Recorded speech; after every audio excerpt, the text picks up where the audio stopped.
az ott a Magnetbank, srácok. Oké, fussuk át egyszer és mindenkorra, mi az a profit, mi a veszteség, mi az eredmény, na meg persze mi az a hozam. Tegyük föl, hogy kinézel egy Jumpy sneakert, amit megszerzel retail áron, mondjuk nagyjából 50 000 forintért. Aztán felpörög a hype, és pár hét múlva valaki kifizet érte 75 000 forintot. Ennyit keresel tisztán. Easy.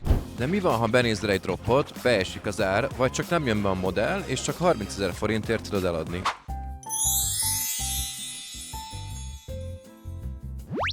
Az eredmény az összkép, hogyha 3 cipőt eladtál nyerességgel, de 2-n buktál, akkor mennyi is lett a vége?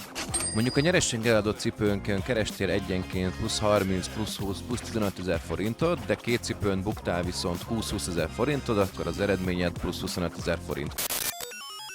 Ez a teljes eredmény, nem pedig egy-egy cipőé. Ja, és a hozam? Az az, amikor megtartod a sneakered, mert tudod, hogy néhány év múlva gyűjtői darab lesz. Mint amikor egy 100 000 Jordan 300-ra ugrik fél év alatt. A pénzed magától dolgozik, azaz a hozam, az a befektetés értékének változása egy adott időszak alatt. Szóval, ha legközelebb megkérdezi valaki, miért van 5 bontatlan pár cipő a szekrényedben, akkor mondj csak neki nyugodtan, hogy befektető vagyok, tetyi.